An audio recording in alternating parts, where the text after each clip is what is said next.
Welcome to Level Up Chips, Devil Summoner Raido Kuzunoha versus the Soulless Army. Hello everyone and welcome to Level Up Chips. I am your host, Mike Gonzalez, and I have with me co-host Max Logan. I almost said Gonzalez, God. And we have a guest co-host, Michael Livingston. Hey. It just so happens to be my editor-in-chief, so... I'll only critique you slightly. Okay, I was kind of forced to have him here, but that's besides the point. That is not true.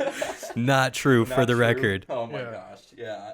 Sorry, I think we're good. But how is everybody doing? I'm doing well. We just had we just had an all-staff meeting, and then I put you guys on the hook for a minute there while I had to deal with some stuff, but I am really happy to be here.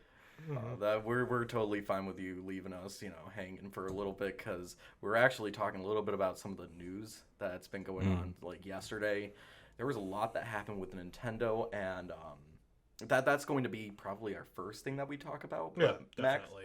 how are you doing? I'm doing fine. I'm kind of tired. I just got off of work. Literally every time we do this podcast, I have to come here from work. It's just kind of a thing, but you're welcome. I'm up to talk about our main topic, and for that I'm going to be practically the de facto host. So. Yeah, he's going to be the one that's focusing a little bit more on this, because this series that we're going to be talking about, I don't know too much about it. Like, I've played it, I've tried playing it, and I get frustrated a little too easily, and that's definitely a prelude to what we're talking about today, but we'll keep it a mystery for now. Yeah. But speaking of frustration, let's get right into the news. We actually just had a Nintendo Direct happen yesterday, which was really fun, really exciting news. But I think the big thing that everyone wants to talk about is a certain cast of Super Mario characters for the new movie. Made by Illumination.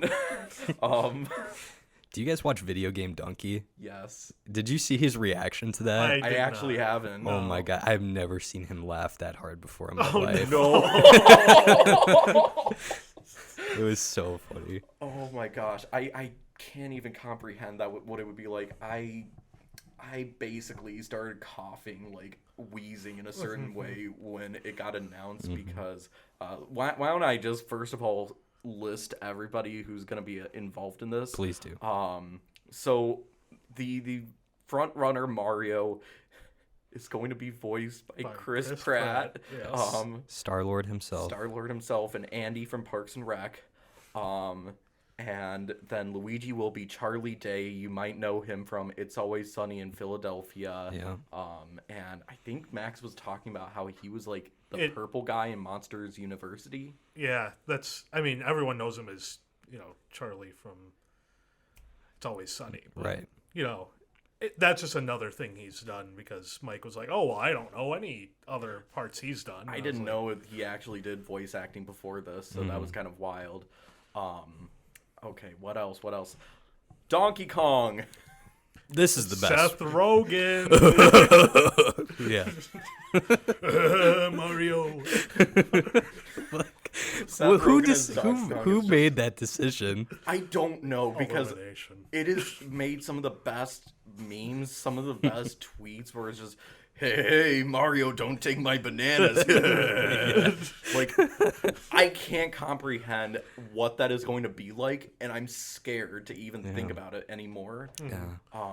Some of the other characters, what were you about to say? Well, no, just go on. Okay. Go ahead. So basically, Keegan-Michael Key is going to be Toad. Which is, I have a lot of stuff about that already. Fred Armisen is going to be Cranky Kong. Well, Jack Black is Bowser. I forgot there are so many other Jack Black is Bowser. Like, how could you predict the School of Rock guy? And the Kung Fu Panda. I was gonna say, I think of it more as Kung Fu Panda. Yeah, that's true. But like, you think of like Poe from Kung Fu Panda, you don't translate Bowser. that to like deathly, like very scary Bowser. You know, nothing at all. No, it's so weird to actually think of him as anything else. Even though he is going to need physical therapy, considering how hard he's going to have to carry the movie. Oh man, there's a lot to unload with this unpack, of this cast, and I'm both excited to see what's going to happen and at the same time dreading every moment of what the trailers are going to be like, because it's, again, like Max was saying, it's made by the Illumination Studios. There's going to be a trailer, definitely a trailer, where it has one of those pop songs like, what was it, the TikTok by Kesha? Yeah. Like, something like that is going to be playing behind all the trailer stuff. Oh, yeah. I don't want to think about it, but I do. I have to. This is my job. But some of the other news that I was actually really excited about for this Direct was the Nintendo Switch Online service update. Yeah. That's going to be happening next month. It is going to be adding Nintendo 64 games. And Sega Genesis. I don't know how they managed that. Like, how Sega was like, all right, yeah, just take the entire console library, basically, and like all the good stuff, and just go through with it. But I imagine it has something to do with the major success of the Switch. You Yeah. know? I feel like a lot more companies are offering up their catalog because of like the portability and the trend that the Switch set, as far as like, yeah, this might be the future of what we're looking at here, you know? I think it definitely is the future of gaming, and I always will say the Nintendo Switch is one of the greatest ways to get collections of old games.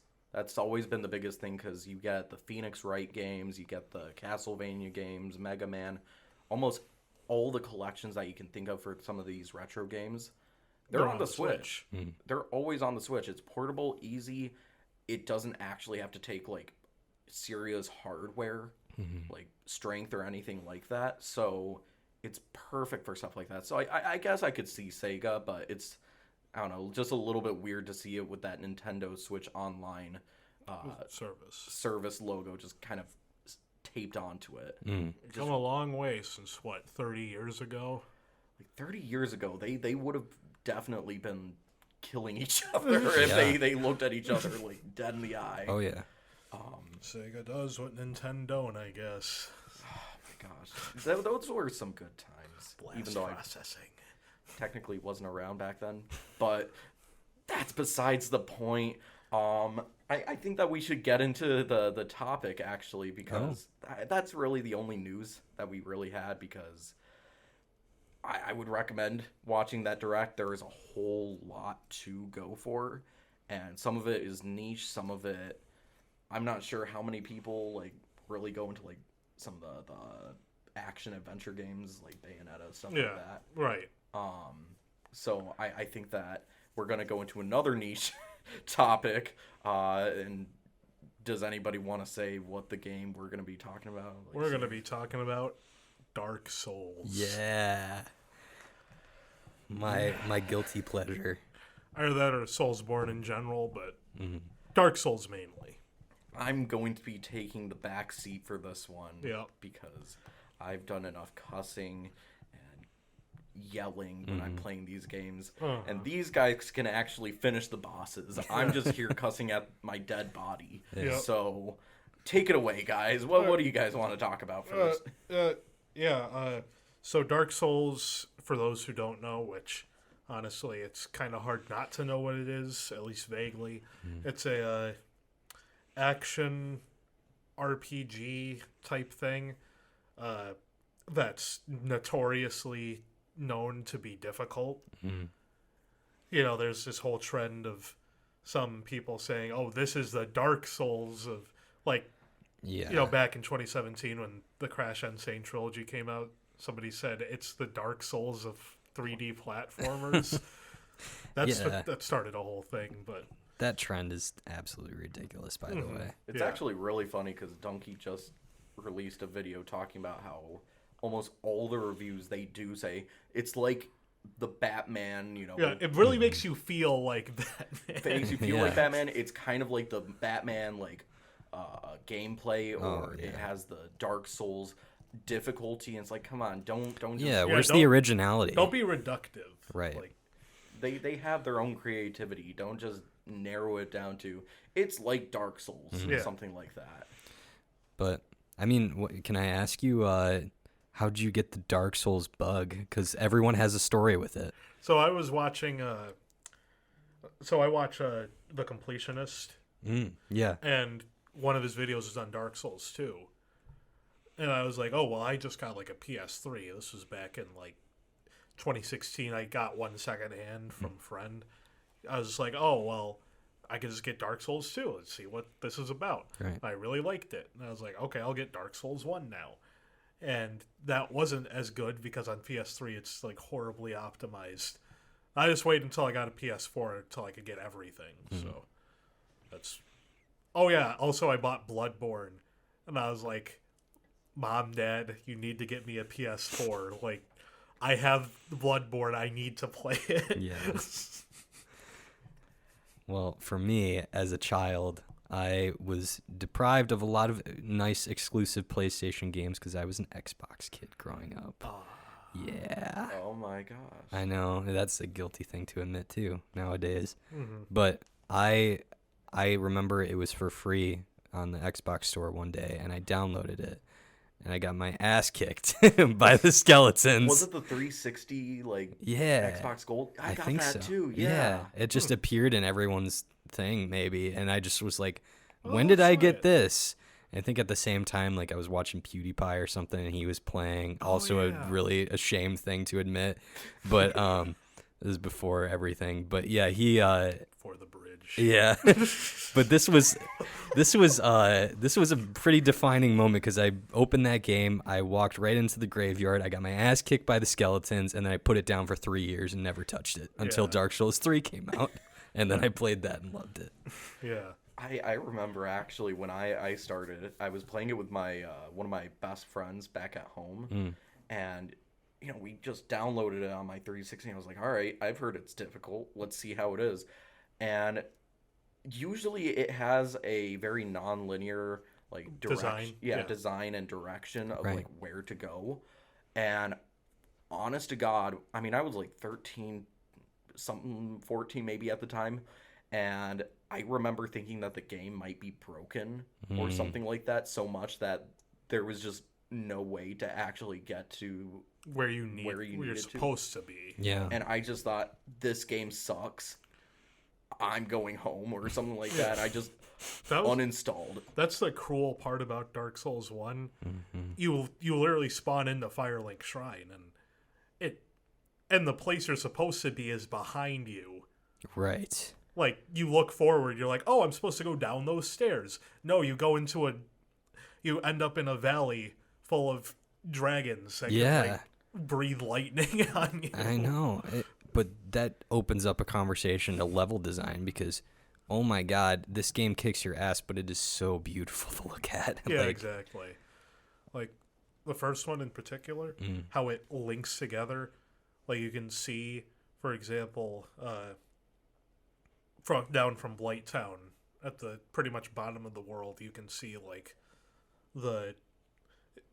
the big plateau Anne Orlando is on. Like, all that stuff.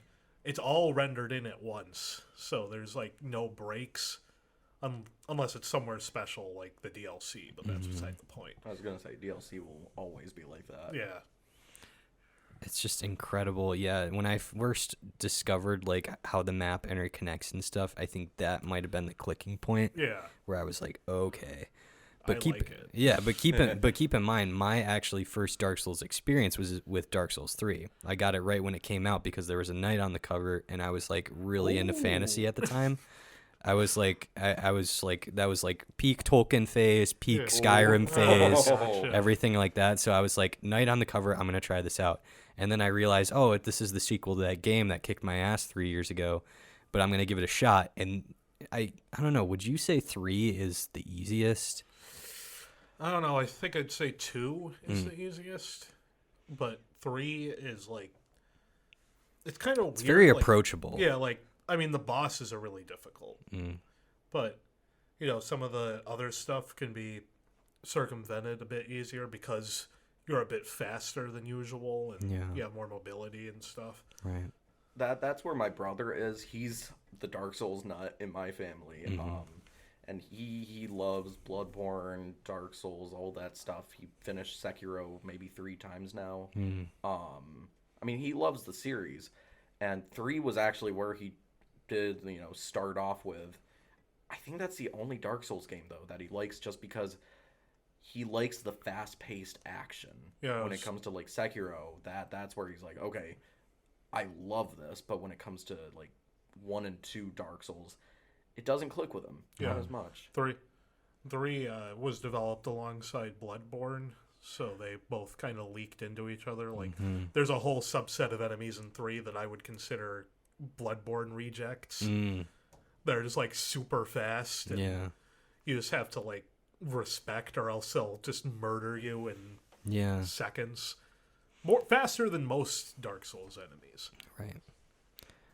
I think, you should also draw a distinction between Dark Souls, Bloodborne, and Sekiro, which are all under the same umbrella of From Software games, but all designed by Miyazaki, from what I understand. Well, right? except for Dark Souls 2. Right.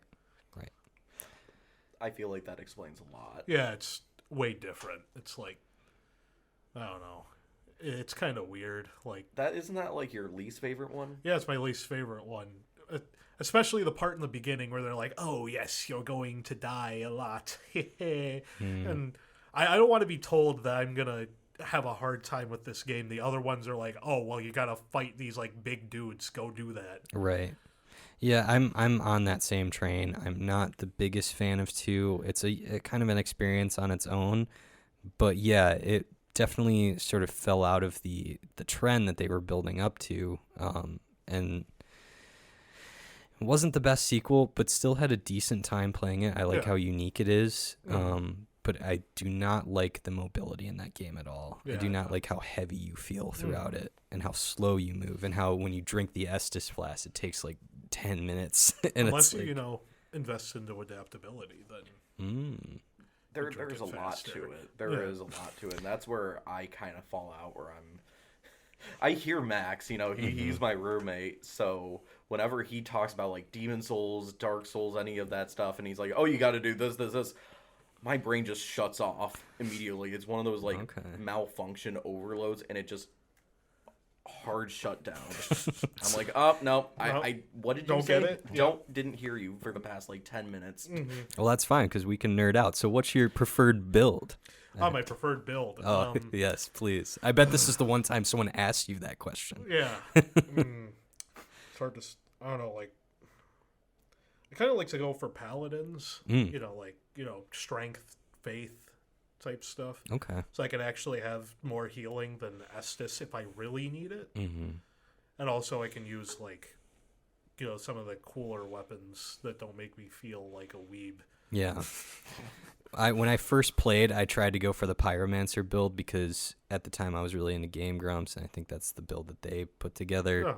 And after that, I realized, like, I cannot do magic at all, and I need to be behind a shield. I need to be behind like a longsword. So I started doing just standard knight builds, kind of what you're talking about with strength, and strength with longsword, and then a bow to cheese with. So I would put a little bit into dex. I wouldn't go full dex like some people critique for, but it's an interesting, like, dynamic. You can have all these different builds. I mean, it usually ends up with melee weapon, shield, maybe casting, catalyst, but right.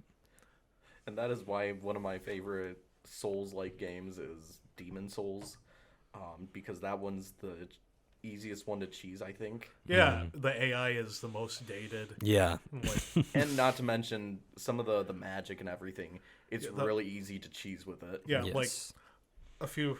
I think I mentioned this last week, but I beat Demon Souls in like a day because I was sick. I was like, I have nothing else to do. Like, awesome. I'll just play Demon Souls. I ended up beating it. Yeah. And then there's a spell in that. There's Firestorm, that spell. It's like super powerful in Demon Souls. You can just one-hit bosses with it if you're lucky enough. Yeah. I just remember that day I was going on my PS5 just playing like Deathloop or something like that, and then I noticed he was playing Demon Souls. I was like, okay, whatever. And I went back on my PS5 again, and he's still playing Demon Souls. I'm like, okay. And I decided to go like on Netflix or something like that. Demon Souls. I was like, what is going on here? What is happening? And then he came out of his room. He's like, I beat Demon Souls. I was like, are you kidding me? You just did all of that in one day. He's like, yes. Oh my gosh. I bet your dorm room's awesome. The LAN parties must be incredible. Oh, Mario Kart, it gets a little too competitive. A little too real. Yeah. Super Mario 3D World, I remember when... Back we were in the dorm. We were worried we were going to get noise complaints because... We were screaming at each other matches so of much. Why did you just kill Yeah. someone else for the crown? Yeah, stuff like that. Anyway. I have those stories too. When I was in high school, my friend group and I would all gather at my house for, a sleepover or whatever, and we'd play video games until 1 a.m. or whatever, and then everyone, one by one, would fall asleep, right? Yeah. And then I would be the last person awake, and when everyone was asleep, I'd look around, make sure the coast is clear, and then I'd play Dark Souls until like 5 a.m. Are you serious? Yeah. Yeah, that happened a lot. Yeah. I will say that. Wow. You guys just... All right. Yeah, it's just one of those. It's just one of those games. I get that. Metroid is the same way with me, so I get that. You just memorize everything, and then you're just like, oh, okay, I can just beat this in a few hours if I want. Right. There's so much to appreciate, and then though, like it's this. I guess it's like this perfect contradiction where like you are just getting your ass handed to you over and over again until you get the hang of it, but it's so pretty to look at. It's so interesting when you start to get in the lore and stuff like that. And like, I don't know. I feel liberated on this podcast, so I'm just going to go like full nerd. I watched Vadividya, you know that? Yep. Mm-hmm. Oh, so much back in the day. And all these Dark Souls like lore explanation videos. Prepare to cry. I would fall asleep to that because it was like so soothing. Yeah, he just has like the smoothest voice, Australian, just like man. It's beautiful, and they're very well put together, very well researched, and he has a child now. That's insane. How could a Dark Souls player have a child? There's just no way. It's impossible. No, he just reads lore to his kid. Honestly, I could see that. Oh, that would be beautiful. Oh my god, I would grow up a happy kid with that.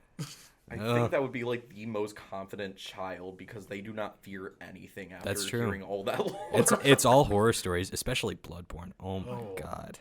Yep. I know some of the lore of that, and that's I've regaled people. Oh, it's straight lore. Lovecraft. It is horrifying. And I did actually get rather far in Bloodborne until I stopped, and my brother and I did that. Yeah. Because by myself I can't do it, but some of the settings of Bloodborne, like I wanted to get remastered or something because I can only imagine what the backdrops would look like if I got a screenshot of it. If I had like if PS5 had themes and you could get those screenshots just like on the PS4, I really want to have some of those like Bloodborne like Blood Moon. Like oversets and everything just on my PS5 wallpaper. The gothic buildings and stuff like that. Oh, it's beautiful. That's back again. These games are so hard, but they're designed so beautifully. Like, I mean, obviously there's points where it's not that great. Like, sure, for one, all the way up until Anne Orlando, it's like some of the best game I've ever played, and then after it just drops so hard for some reason. That's true. Yeah, because right after Anne Orlando, you ring the bell. You put down the Lord Vessel. And yes, all the places open up. And then you have to collect the souls. That honestly, the ringing the bells and collecting the vessel is kind of the beef of the game, and then collecting the actual Lord souls is pretty tedious. I just go beat the 4 kings, and I'm just like, okay, I'm done. I don't need to go beat Gwyn or whatever. Yeah, I honestly, Yeah, sorry, Mike. You're just like, I'm here like, cool. Yeah, whatever. The Tomb of Giants might be the worst I think level of any video game. I think I don't dislike the Lost Izalith more. Yeah, Because at least the Tomb of the Giants has patches in it. that's true. That's true. But like, if I have to slide down coffins, Coffins into the abyss. yeah. Yeah. But With giant skeletons shooting you from I think I've seen this place. Yeah, Yeah. no, screw that. That's not good. yeah, Lost Izalith. That's like, I appreciate the level design there because it's kind of like trying to be hell, right? Yeah. But the boss is terrible. I Web hate of chaos. I hate bosses where you have to just basically Platform. platform and like do like Avoid. obtain like do some sort of objective. You Yeah. know. Well, the biggest thing about that, I have seen that boss too. Mm-hmm. The thing is, can you consider Dark Souls a platformer? No, not at all. Not at Why all. did they So- make a platforming boss in a Souls game? Yeah. Where you take fall damage?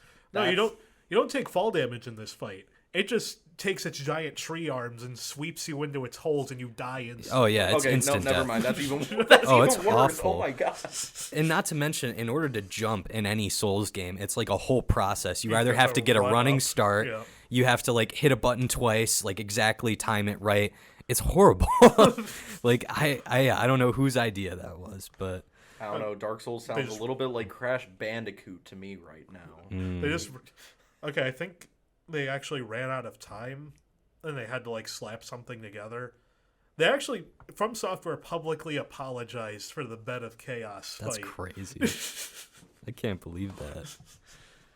They fixed it in the remaster, but They have whatever. gotten so far from Software. I mean, it's really wild because I have seen a little bit of their like library before Dark Souls and Demon Souls, and they were very, very niche. And even Dark Souls and Demon Souls, that was very niche.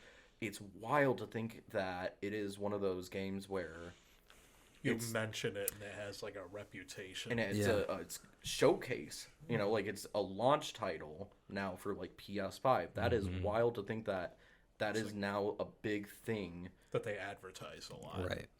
Like Right.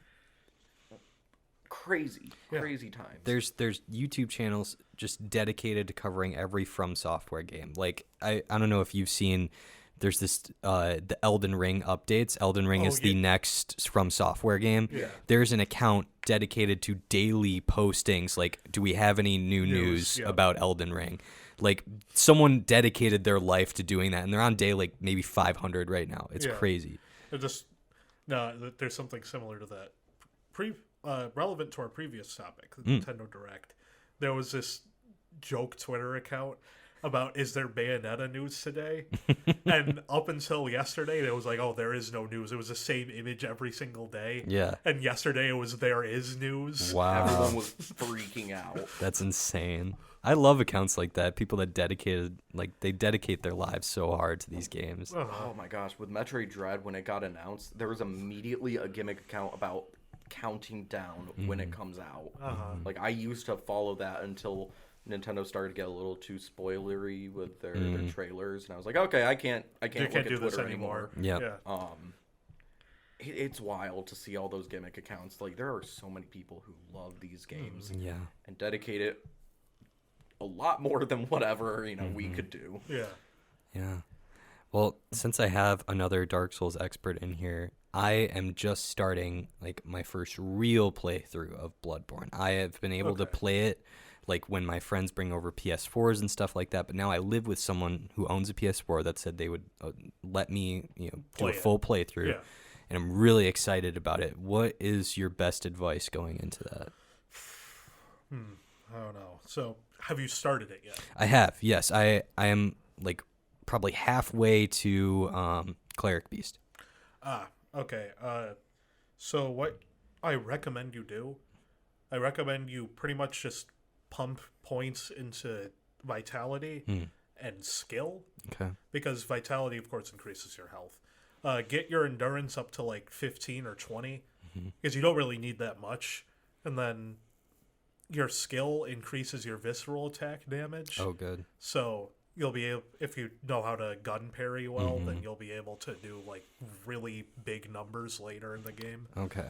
That's good. I think you also brought up, like, yeah, if you know how to do this, it's nice that, like, with Soulsborne games, if you pick up basically the general gist of how they work with parrying and, like, knowing how to dodge and stuff like that, you can pick up almost any game.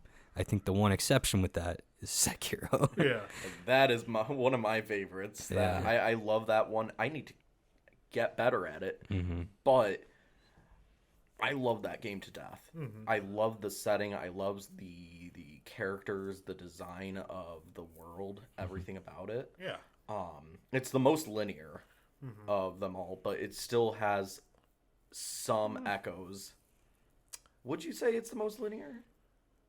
I don't think so. Really? Dark Souls 3 might take that cake. Really? Okay. Well, anyway, it still has a lot of echoes of, like, non-linearity when you can go do... There's a lot of optional bosses in Sekiro. Right. And I love that because they set out the lore a lot more than some of the other From Yeah, it's Software games. a more direct story. Much more direct. And especially with, like, the memories and stuff like that, you really get a sense of who this character is that you play and his role in everything. And the combat is so good. Like, every time that I do a perfect parry or something like that, and I see that, like, little, or hear the little, like, clinks and stuff when it's just right, it's so good. It is so awesome. And that, I get what you mean when it comes to those perfect parries and stuff, where when you get it right, there is an indescribable amount of dopamine Yes. that just enters your body. And Oh, you're like, absolutely. oh, yeah, that's the stuff. Absolutely. I think those games, From Software games, are just perfect at balancing the amount of, like, ass kicking you get with the amount of satisfaction you get. Yeah. You know? Because, you gotta get, a little bit Yeah. of your ass kicked just so you can feel that satisfaction when you finally overcome the hurdle. Like, the amount of times that I kept dying to a boss and then I actually beat it, I scream. I'm like, yes, finally! Stuff like that. Yeah. That's the kind of stuff where I love watching some of those people do the little highlight reels of them finally defeating that one boss that has been kicking their ass. You see The joy. the joy and sometimes the hilarious moments, like in Sekiro where you have to do a shinobi execution and they make you do, like, an extra button input to kill someone. Oh. There are some people who don't Just realize put that it down. and they die no. instantly. And they're like, why did they do this to me? And it is so funny. It is so Just funny. Just wait until they reach the gorilla. Yeah. ape. Oh, my God. I've heard so many things about that boss who I cannot get Horror to. story. Because if you haven't picked up, am awful at Sekiro. I can't even get past the first boss because it's just like I cannot get the chained ogre. I can't get Yeah, the rhythm of that game at all. Yeah, that's like, honestly, that's like a massive hurdle. Like, if you can beat the chained ogre, you're pretty much set for the rest of the game. For the most part. Yeah, I'd for the say. most part, except for, like, the final boss. That's brutal. But That's just... that's brutal. Just Yeah. mechanics for a second. Why did they make the decision to, like, if you die enough times, then it starts to have effect on, like, on the world and, like, the NPCs, characters? yeah. Because I am such a completionist where I'm like, PCs start dying and stuff, or the not the NPCs. Like, I feel like I'm missing out on a part of the game. Yeah, I got So I'm like, how do I do this? Like, I have to be good or else I can't play. I don't know. Yeah, it's for that. I mean, I honestly never really had much of an issue with it because usually by the time I ended up getting everyone sick with dragon rot, I already had gotten one of those curative items, so I could just reverse it. Oh, I didn't know that was a thing. Yeah, you have to go. You go back to the temple, talk to Emma, and she'll be all like, "Oh, well, I'll research like a way to cure it," and then you just pop it at a shrine thing, and it'll be fine. That always Huh. gave Gets me cured. anxiety when I was playing through it because I saw the dragon rot thing, and every now and then it'd say like it increase. I'm like, no, don't make me feel bad that I suck at this game. Like, Exactly. Your suckage is making everyone sick. Exactly. That's how it feels. It just every time that you just reawaken at one of those shrines, everyone just kind of like groans a little bit, like, "Come on, man, We're dying here. my stomach's really hurting, man." Oh my gosh. Yes. No, it's the main symptom is coughing, so it's Is it COVID. Come on, man. That's even worse. That's too untimely. Yeah, I don't know. I want to add this in here because I'm really glad you invited me on. In this job I currently have, I do not get a lot of time for video games at all. In fact, like when I first got to college and I started doing CM Life and stuff, I went from like playing video games like 10 hours a week to like if I could, like maybe an hour every month. And it was like it really like had an impact on me because like for my whole life, video games were a big part of my life. I was a big Assassin's Creed kid. I played that a lot. And then, every time things got really bad, you get overwhelmed with classes, you get stressed out, and like, something happens. You just go unwind. Yeah, it's like it's my cure to put in and start up a Dark Souls game. Like I don't know what happens, but it's like as soon as I start that up again, I'm like, all right, I'm gonna calm down. Things are gonna be okay. I'm in my element. I can control this world in some way, Like those games are really important to me. It's a whole thing. Like I really like Dark Souls. Yeah. You guys are actually making me like Consider. feel something Yeah. about Dark Souls where I'm like, Mike's heart grew 3 times that day. Yeah. should just have one of those signs that just says like Mike's heart's been restored or something like that. Yeah, humanity restored. Yeah, you Restored. No. Yeah.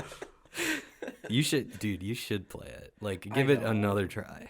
I know. I just have an issue in a certain way where like I have so many games that I should be playing, and when I die so many times, I'm like, I could be playing, I could be gaming somewhere else, man. Like I got some other stuff that I gotta try, and Maybe what you guys should do is, at least for the bosses and like for the first part of the game, try to get co-op going. Maybe like Max can put down the soapstone and you can play together and clear levels together. That could be really fun. Yeah. that would actually be a lot of fun. Yeah, I mean, we're only in, like, his PS5's in the living room, mine's in my bedroom, so we'll probably just, like, kind of yell to each other. Yeah, it could work. You do realize the PS5 has a built-in Microphone. and I just feel speaker. like as the feedback, it might do that. No, Remember we were it's playing? not that loud. Yeah, no. Remember we were doing Splitgate. We just Did we have feedback? no, we didn't use the mics at all.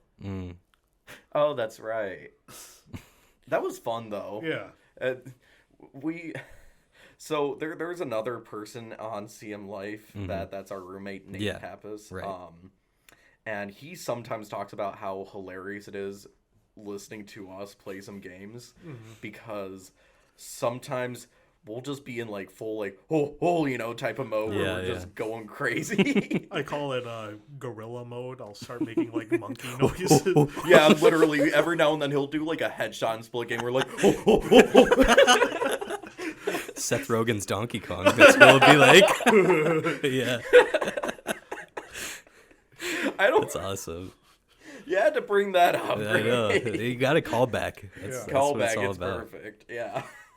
No, that games have always been a huge part of my life. Like, when I was like 3 years old, my brother, he would be doing Smash Bros on the N64. Right. And I'd be the one with a controller in my hand, but it wasn't like plugged in. Oh, yeah. I'm winning. Oh, yeah. I'm winning. Yep. And then he'd kick my ass in Mario like Tennis or something. And I cry. But that's besides the point. He didn't care if I cried. Yeah. But basically, it's always been something that I can understand. I can relate to you when it comes to Dark Souls. Phoenix Wright, back when I was in middle school, was one of those games where I could just shut down, shut off the world and just be a lawyer solving a crime case. And for you, that's Dark Souls. Right. It was definitely that. Yeah, to a certain extent, that's me with Dark Souls. Also, Monster Hunter, like Monster Hunter's great too. therapeutic for me too. Monster Hunter Rise. I don't know. I would recommend it. I only played World, but I played so that good. with some friends, and that was hella good time. Say anytime you get people together for Monster Hunter, it is always a good time. I got to watch Nate complain about Khezu for. Yeah, he just got a Switch, and he's been going through all the monsters, and we're just kind of laughing about some of the stuff that he complains about. Oh, yeah, because if you want, it's one of those games where, like, okay, we all have to agree to buy Monster Hunter at the same time, figure out, like, a week to play it, because it's like, if you get left behind, good so luck. hard. It's Good so luck. hard to come back. Yeah. Yeah, like for one of the hub quests, I was like, "Oh, well, there's this really tough monster. You want me to help you?" I'm like, I've beaten the game, Yeah. and he was like, "Okay, sure." I literally went in there and like beat it on my own, and he Yeah, had he to was just beat it sharpening. once on. He had to beat it once on his own, and it took him like 10 tries. That's 30 full feints. That's impressive. Somewhat. It is impressive, but that's in its own right. Yeah. Sorry we got off topic. This is the Dark Souls episode. This is the Dark Souls episode. It's very liberating to be on here. Like I said, I haven't talked video games in a very long time. So Of course. All right. no, You think that we should get in? Yeah, I think that we're about to head into the final part of our episode. So, just to close for the Dark Souls thing, to go back to what I said earlier, every game is the Dark Souls of whatever genre. Just how it's so like weird to think how much influence Dark Souls has had on the games industry since it came out. Like that it's all of a sudden made it so it's really created like the difficulty conversation for games. Like, should there be an easy mode for like Sekiro, stuff like that? Yeah, I was really prevalent with that. I think I heard something really, like, it kind of rang true that Sekiro, considering that you can't have help from other people, the difficulty discussion came up with, like, more prevalence with that.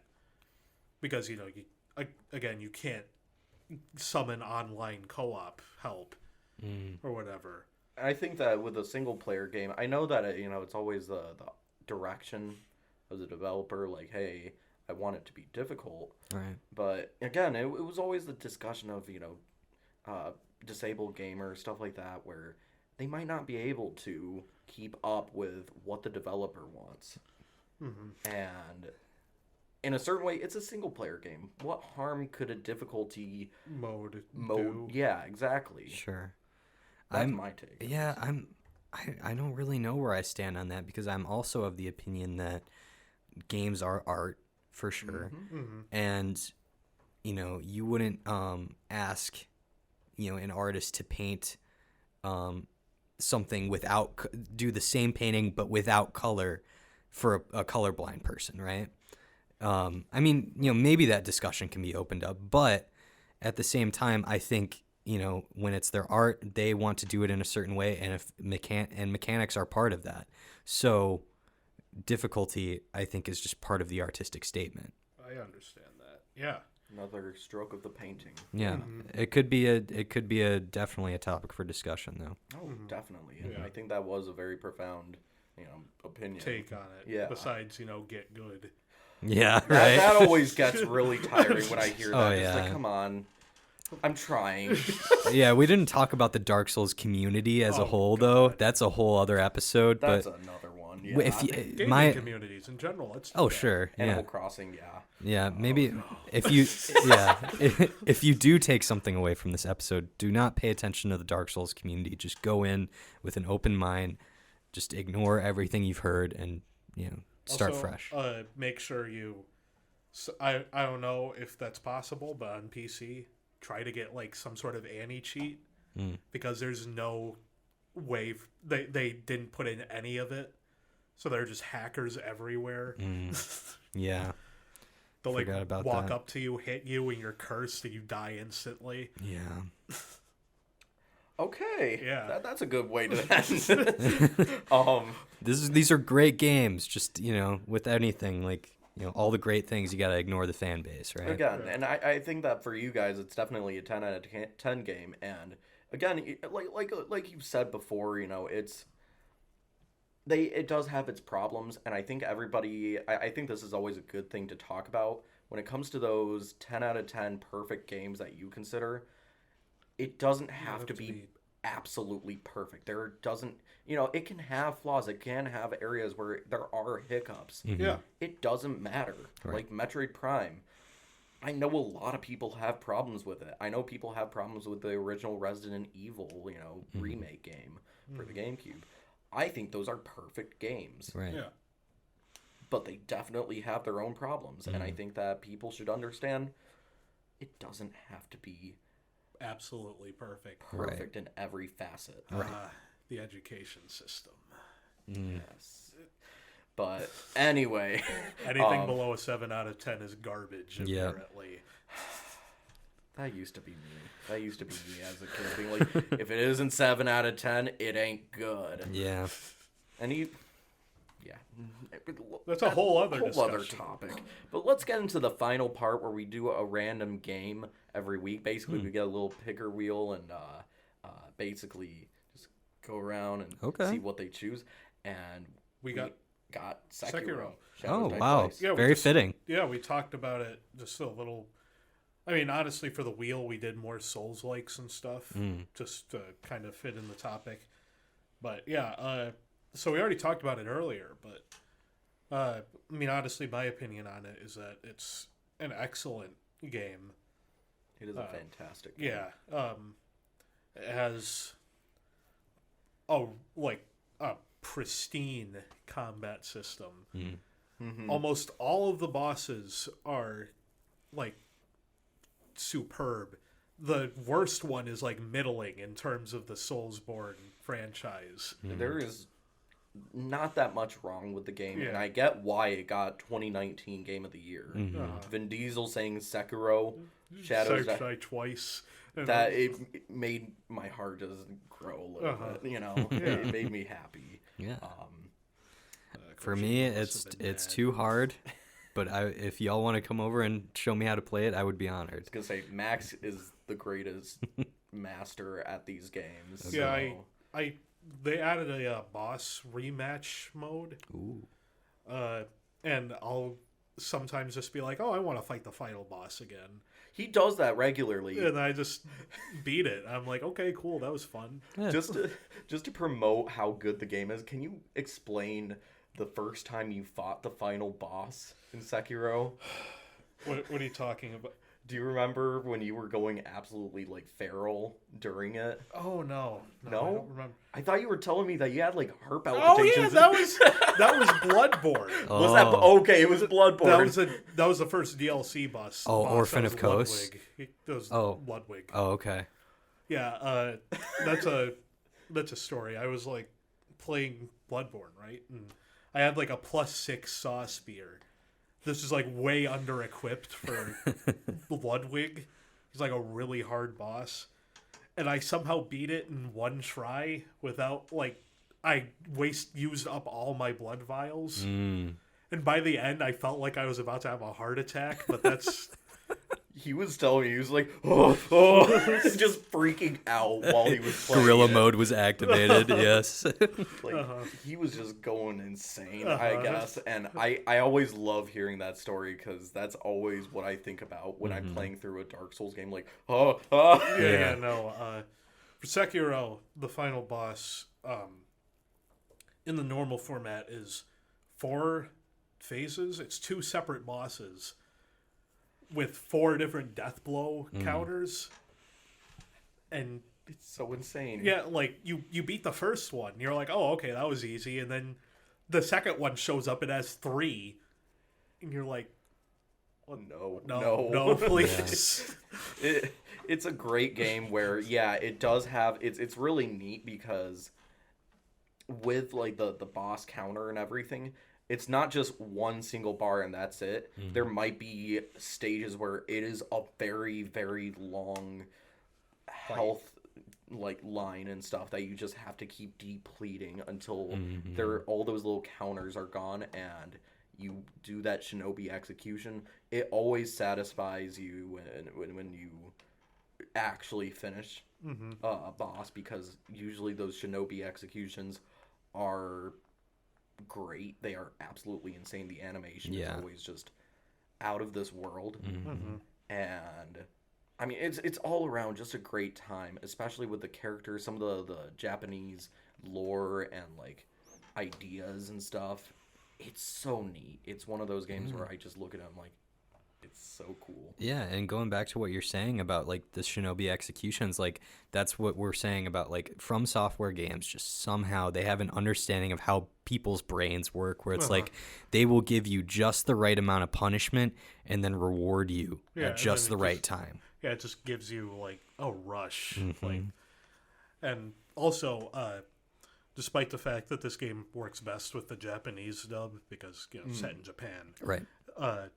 If you play it with the English dub, it has like really great voice acting as per From Soft usual. I was gonna say, and also, it has some really funny lines, like the armored warrior yelling Robert when you knock him down. Donkey ruined that entire thing for me. No, I'm Donkey. My name's Donkey.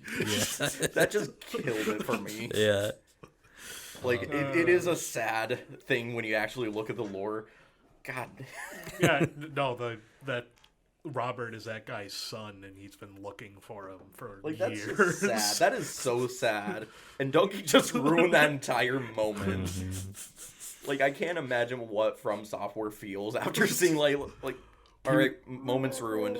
He ruins a lot of things for me. But Deathloop kind of got ruined just a little bit when he did the kick loop stuff. It's a great concept, but it's so easy to actually kill people with the kicks. I have not played Deathloop, but I've heard it's like one of the biggest phenomenons of this year, besides like Amogus or something. Amogus. Yeah. And that's actually what we probably are going to be talking about next episode. We're going to be talking about the PS5, Xbox Series X, just like how many people have actually been able to get that and how they feel about, because Deathloop, that's a PS5 exclusive, besides PC, but even then, don't go to the PC one. It doesn't exactly have great performance. It's the de novo anti-cheat. Right. So I think that's, a great place to end. Yeah. Thank you all for just listening, and thank you so much for being here, Mike. This was so much fun, guys. I'll come back anytime. And please check out my podcast if you want. It's called Soundcheck. We talk music. It's pretty cool. Yeah. Oh, yeah. We'll catch you later. See ya. Thank you.